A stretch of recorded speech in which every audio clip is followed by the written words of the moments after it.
Hi, welcome to Edible Landscaping. It's the end of October and we're going to do a little tour today of some of the fruits that are ripe. This nursery has probably 400 different species of plants that we grow and harvest the fruit. We also sell plants, and we're a mail order nursery. So we'd like to go around today, Katie and I. There'll be a few things that are ripe at the moment. So why don't we take a look. This is a Carlos Bronze Muscadine grape. Let's see if I can pick up a branch here. And I have been picking these for about 2 weeks. And I like to pick the ones that are starting to turn bronze.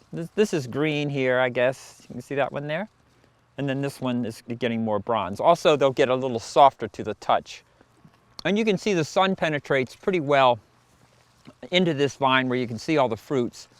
But I do a summer pruning on it because if I didn't, it would grow so much it would just shadow all the fruit. You'd be hard pressed to even know it was there. The stuff I don't prune in the summer, I'll prune to about 4 inches like that in the winter. Our grapes start ripening sometime probably in July. And then they go on, and the muscadines are more fall. So they probably started maybe a month ago. This is one of the later ones. I've already picked like the big black muscadines, Isons and Sugargate and Delicious. This yellow one is a little bit later. This is Carlos. This is one of the most planted grapes like in North Carolina. And I didn't even know it would grow up here. It does quite well. And what I like about it too is that it doesn't get any diseases on the grapes. So this is pretty much a no-spray plant that you can put in your garden as long as you have it on a trellis. And as long as you do this kind of pruning, you'll get grapes every year. Let me see if I can lift this one up. Whoa, look how nice. So this is a fuzzy kiwi. Whoop. I want to show how big the fruits are. This one's called Elmwood. And we are waiting to the last moment, right before it gets really cold, to pick these because they are late ripening. And we usually pick them hard. And we also have to prune these in the summer to keep this vine as a bushy vine instead of all over the place. There's no spraying necessary, no worms in the fruit, that kind of thing. So it's quite easy to grow. You just have to have a strong trellis for it because it's a big plant. I think I'll take this one with me. I can cut this, put it in a refractometer, and see what the sugar content is. And the commercial varieties are picked at a 6.5 sugar or Brix reading. And you have a little refractometer that you look into. You put the juice on it and you look into it, and it gives you a sugar soluble solids. Is that what it's called? But anyway, it's the sugar content in these. And then when they reach 6.5, which is quite tart, that's when you pick them, and then they ripen on their own. A really fresh kiwi like this, when it does soften, it should not wrinkle. It should stay like this, but be soft, and then you can actually peel the skin. That's the way you want to find a good ripe kiwi. You do the passion fruit, right? You want to explain the Come on and explain a little bit. Come on. You do. He does this on the medicinal tour. He does this plant. Yeah, that's a good one. This is a native passion vine. There are different species of passion vine, and most of them grow in the tropics. This is kind of an escapee from the tropics. And the fruit is also called maypop, and I think it's because when they're ripe, you can actually press on them, and they're like they do a little puff, right? There's air in there, and it gets a little compressed, I guess. I heard that it was because they pop up out of the ground in May. Is that why? All right, there you go. So much for the information on the internet.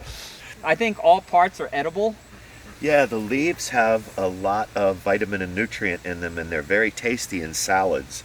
There is a medicinal quality to this also that is very calming without making you feel like you've taken any sort of drug. I just call it the shoulders out of the ear medicine because it makes you go, ah, okay, I feel better now. But very tasty. You can make a tea out of it. You can eat it in salads, make a tincture out of it, something like that. Yeah. Yeah. And this will get softer. Sometimes they even wrinkle on the outside. And then when you pop them open, they have black seeds with arils around them, or the fleshy, the fruit part. And a lot of people will just put it in their mouth and swallow the whole thing. It's like eating clams or something, you know? It's felt like that. But they're very apricot-y. If you taste them now, they would be like a lemon. They'd be very tart. So we're just waiting for them to get a little bit more ripe, even though it's October the 26th. So this pretty little tree is called a jujube, or Chinese date. They are really less care. It is a little bit past their time. You can see that pretty soon they're just going to drop everything and become dormant. The fruits have become a little soft. I like to eat them hard and crunchy, like when in their apple stage. Right now they're not like that. But here's one that looks fairly hard. There we go. And I'm thinking this is the Silver Hill variety, which also might be, I don't know, it's a long variety. It looks like tiger tooth, doesn't it? Actually, that one's still quite firm, even though it's the end of October. And I'll get my little knife here because then I can share it. Jujubes come in different shapes. This one is elongated. There are round ones, and some can get quite big, like the Li or the Shanxi Li. And they have a seed in the middle. This one I think has a longer seed. Let's see. Yeah, that seed goes all the way from here to here. The sugar cane, which is an earlier variety, only has a very small seed, maybe about that big. Somebody want to try this? Katie, you want to try?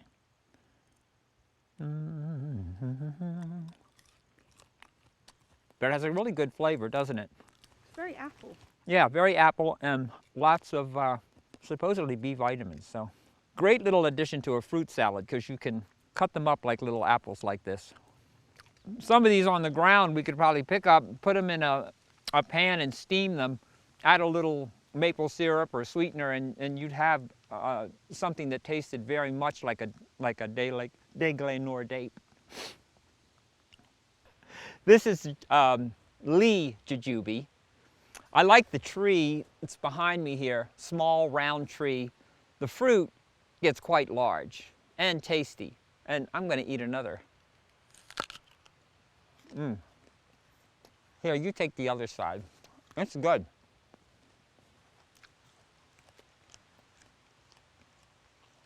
Isn't that nice? Oh, so sweet. I know. It's like there's a whole new introduction to the world of fruiting. There's so much fruit here at this time of year. God, it's like intense, isn't it? Mm-hmm. Great flavor. So I gotta pick those up later. Should I just? Yeah, you can just. This is the Winkler American filbert. Everybody in Europe would call it hazelnut, and I don't know why it stuck with me to call it filbert. These are the male catkins. The leaves are starting to fall. I wanted to show the pretty color. Like, look at that one there. It just has a beautiful array of yellows and reds.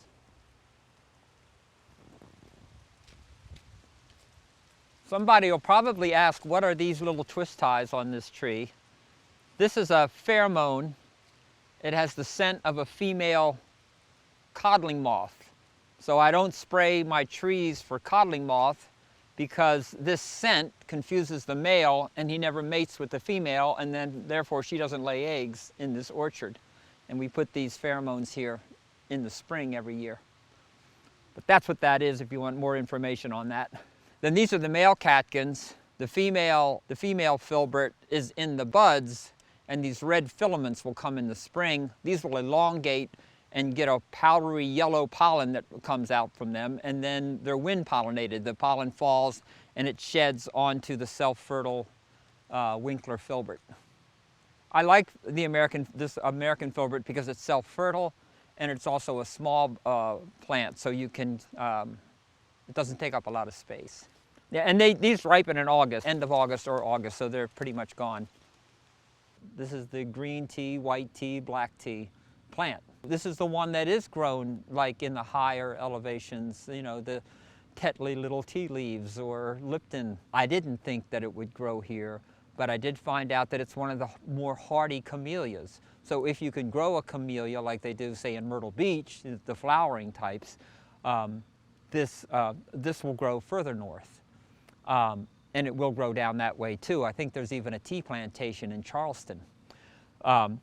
But now these leaves are mature, but in the spring when they first start coming out, that's the small leaf that you will pick for your white tea or your green tea. And then in the fall, what is nice is that the honeybees really have a great pollinating source, and you can see the flowers here, and they're just full of pollen. There's another species of the tea that is not used for the leaves, but the seeds are used as an oil. So they make a tea oil. I think what I'll do is bring this down and maybe cut a piece off. Like this. They are dropping.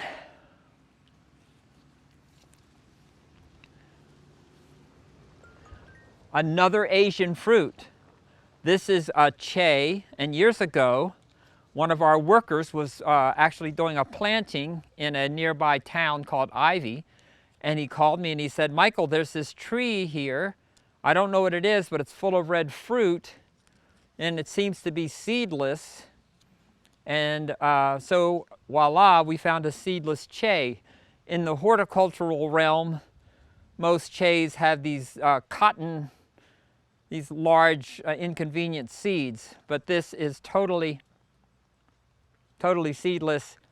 The flavor of these are in the mulberry family, so they have a little bit of a mulberry flavor. They also, some people think bubblegum. Look at that pretty color. These can also be used, since they're a relative of the fig, they can be pretty much used as fig, for the basis of fig jam. Gonna let you try one. Someone said to me watermelon. Mm-hmm. Yeah, I got the watermelon just then. Yeah. Isn't that nice? It's lovely. Very lovely. Yeah. George? You want me to take the whole thing? Yeah. You got is there a soft one there? So the che fruit will sucker and make a colony of trees. There's a sucker right in here, right in there. See that, the green right there. We usually graft them on Osage, which is another relative, Osage orange, which is in the same family. And the Osage doesn't sucker, so then we have a single trunked tree. This was our first cutting from the original tree, so it is on its own roots. We get suckers coming up. Prickly pear cactus, usually you find them in the deserts in Arizona, and I know that you can grill the pads in long strips and make kind of cactus string beans on your grill, but you do have little thorns you have to watch out for. I think that's why they grow in the sand so much, because you can rub these fruits in the sand and remove all those little harpoon-like thorns that you can't even see but will enter your skin and not come out. So they have to be, usually we pick these with pruners and little barbecue tongs, you know. And these last into the winter, so right around Christmas time you want to make sure they're all picked. They have a hard seed, this hardy variety.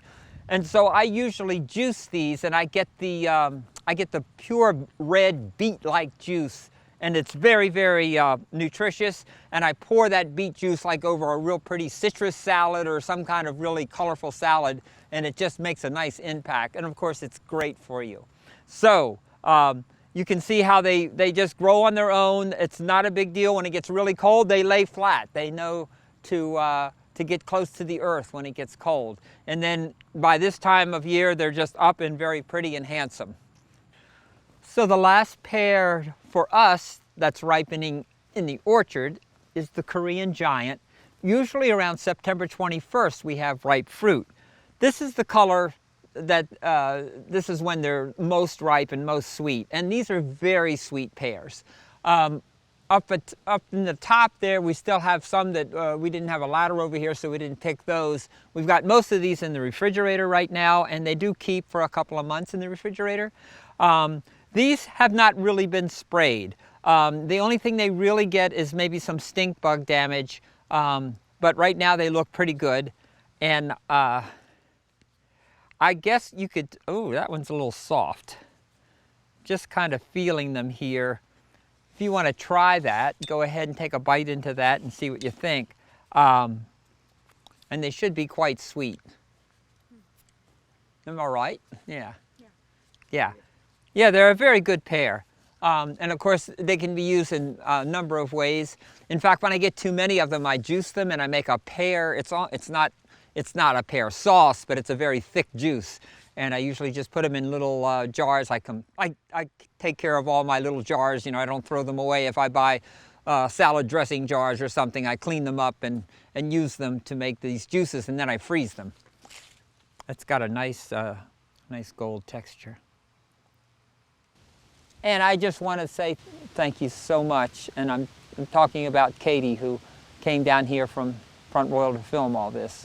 And she is a darling. So, and George would say amen to that, I think, if he was here. I would say amen. There you go.